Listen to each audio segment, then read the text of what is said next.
Yesu yebaziwe yona gye musinzira okutulaba mukutu gwa Love of God Church YouTube channel.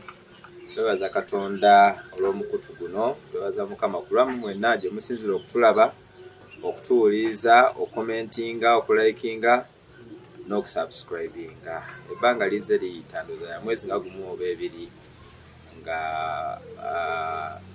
omukulu temuwulizaako mukadde wange, soogera ku mulala yenna, njogera ku musumba Hope Mvule Richard, Head Pastor Love of God Church wano ekyokolera. Mukadde wange tuli wano leero era gwenkyaziza amanya nze mwesi gwa Bright Grace nga bulijjo omutesitesi era akutuusaako programu eno eya Divine Dialogues. Kati akawungezi kolwa leero nsaba mukadde wange abantu obabuuzeeko baludde ebbanga tebakulaba naye kyemmanyi basanyufu nnyo okubanga ssaawa zino kooli abantu bambuulize kosobo.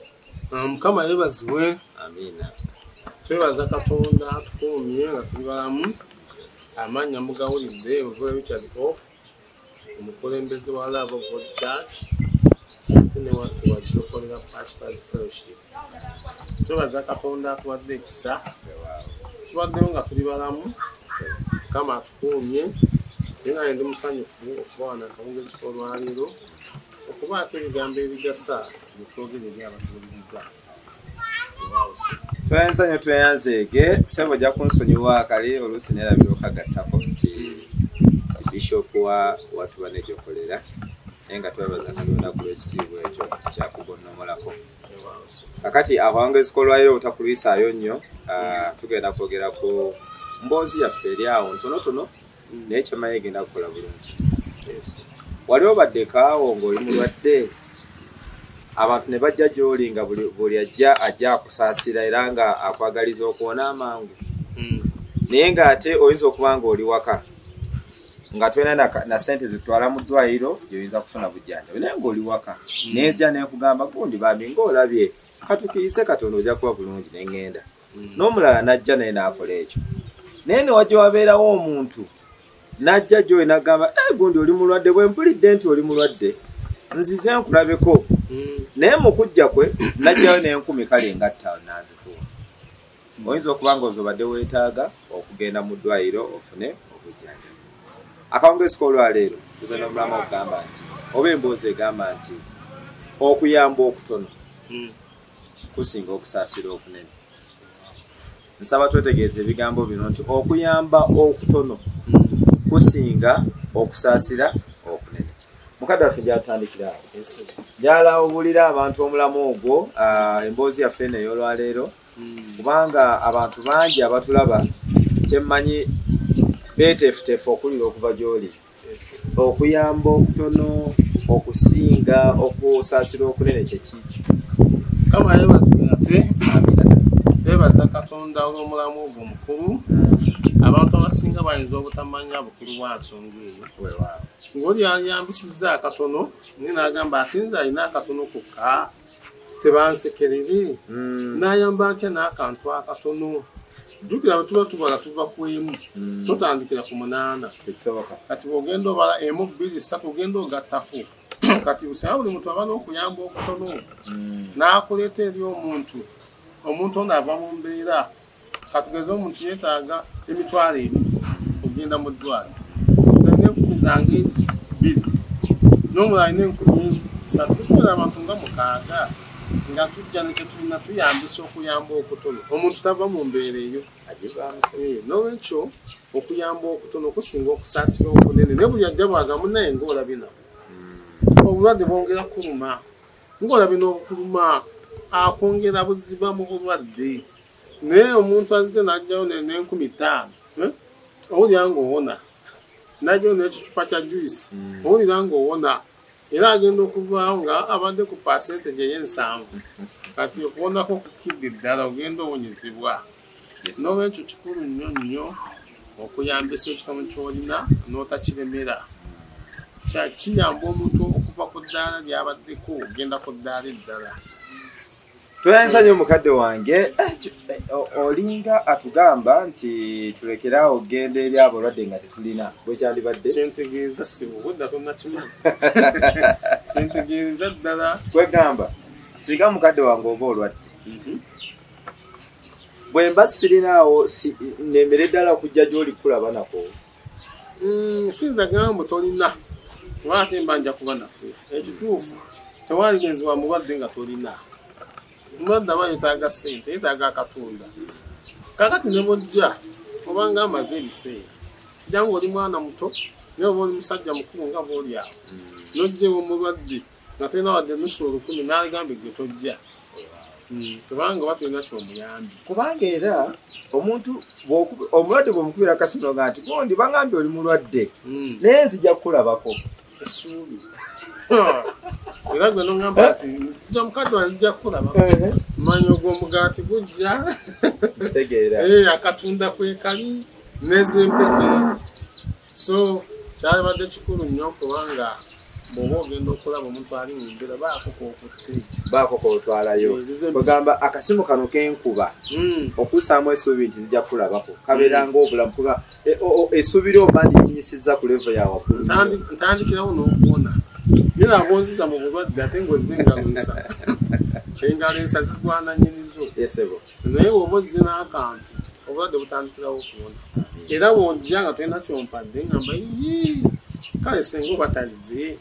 Nino omusajja ono najja n'atabaako kyanyamba yadde ekitono bw'ekiti by'ebigambo byondekera eno nyingiza ne mu kibi ekyokwemulugunya. So singa bwa tozze kyalibadde kisinga. Ebigambo by'omusumba bwe bito bibiri okuyamba okutono kusingira ddala okusaasira okunene. Agambye nti bw'obanga oteekateeka ogenda okulaba omuntu yenna ali mu kizibu ayinza okuba nga mulwadde obanga alina obuzibu bwonna bwafunye bazadde omwana naye ng'obaako ntwazadde kale kaziye mbalabeko. Abantu bano abali mu mbeera bwetyo baba era kibasubira okuva gy'oli. Akati alina kagambye nti tewali muntu atalina. Ate mu kwogerako ng'otandika ogambye nti n'ekitono kyonna ky'oba olina singa omuntu oli aba n'ekizibu kyakutwala nze nezya nendekawo 10 n'omulala najja n'olukumi tugero gyabo nti ng'ate ekizibu kikyali ako ne bwaba musawo ne mumuwaako era obujjanjaba basooka abongera ne ku ddagala mujja kuba basasuza. Kakati obadde okyali eyo ng'ogamba nti oliize oweze olyoke ogende olabe omuntu gwe weetaaga okulaba. So batugambye nti ky'olina kyonna kikola kimala. Ekikulu si kya muwendo gw'otutte naye akatono konna k'olina kasobola okuyamba omuntu oyo ali mu mbeera oba kasobola okusanyusa omuntu oyo ali mu nsonga bwesityo. Nsaba tuwumulemuko katono nnyo. Tugenda kudda mu kitundu kyaffe ekyokubiri tweyongereyo n'emboozi yaffe eno. Tuweerabira okuyamba okutono ennyo kusingira ddala okusaasira.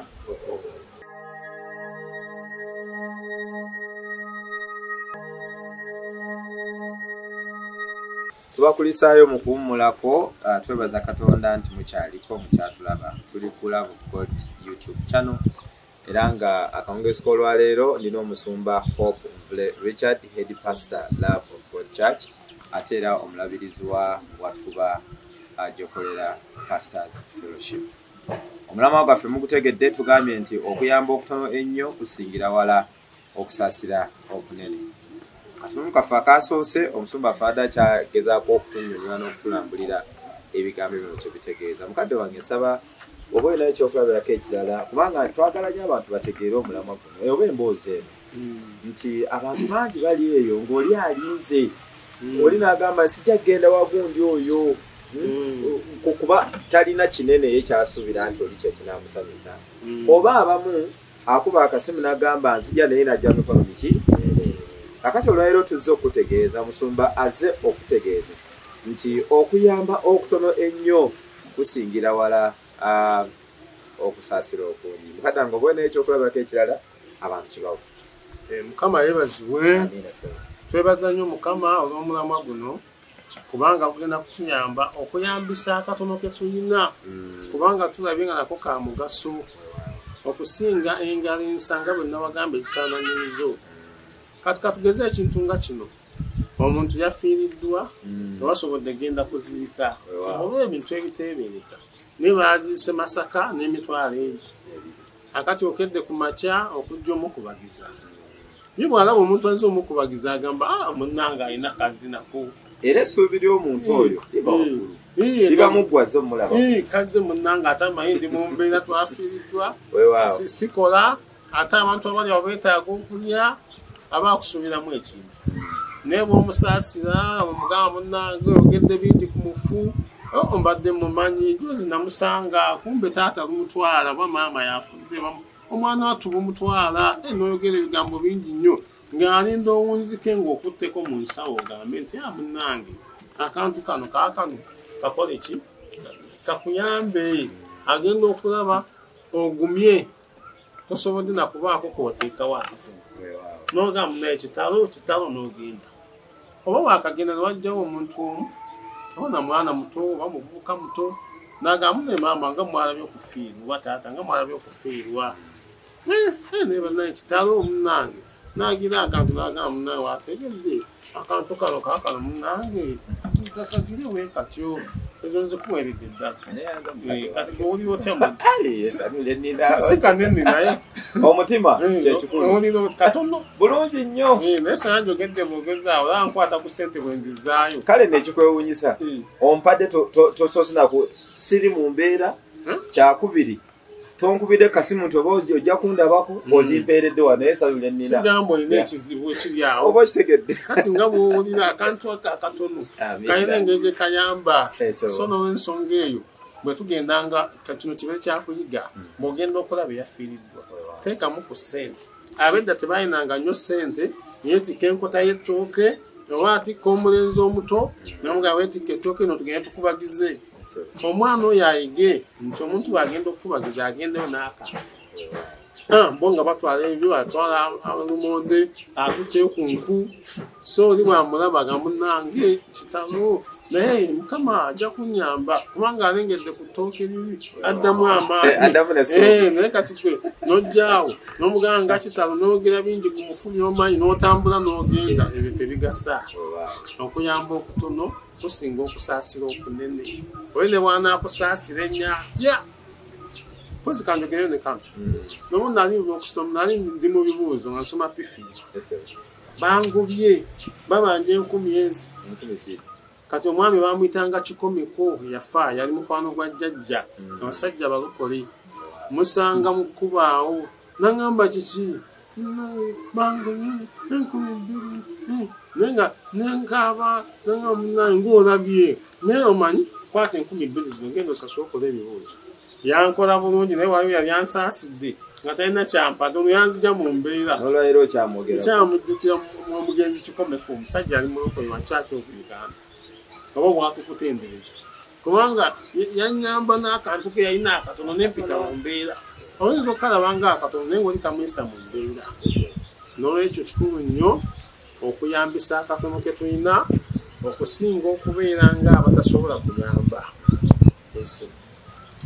ebigambo by'omusumba mbiwulidde ampadde ne ku ssente wano sebo neyanza neyanzege mukama akumpeera omukisa sebo genda obe bulungi amiina sebo mu ggwanga wano we tuli mu Uganda ntera okuwulira abantu abanene abafudde bayinza okuba nga bannabitone bannabyabufuzi oba bannabizinensi mu bigambo byonna ekintu kyentegedde naye ndowooza n'omukulembeze waffe yakitegeera nnyo Pulezidenti Museveni nti ye mukungubazi ku bantu abakulu ababafudde nejjuuzi wano tamali mirundi yali yakafa omusajja abadde ayogera ennyo yaliko omukozi we naye kyenzijukira ennyo bw'asindika omuntu yenna ogenda okubeera omukungubazi ku lulwe tagendanga n'omusa era ogenda okuwulira nti mu ofiisi ya pulezidenti baddewo obukadde 5 okubakungubagirako mu mbeera eyo kino kulaba nga omuntu ono akumalako ennaku kale gwe natulaba era atuwuliriza yonna gy'osinzira katukume mu katundu akasembayo naye nsuubira nti emboozi eno teri mu nnyo byawandiikibwa naye ate erimu ebintu by'okuyiga ate nga byamagezi biyitirivu nsaba obeereko tovaako batukumawo mu kitundu kyaffe ekisemberayo ddala we bali kubeerako tukomawo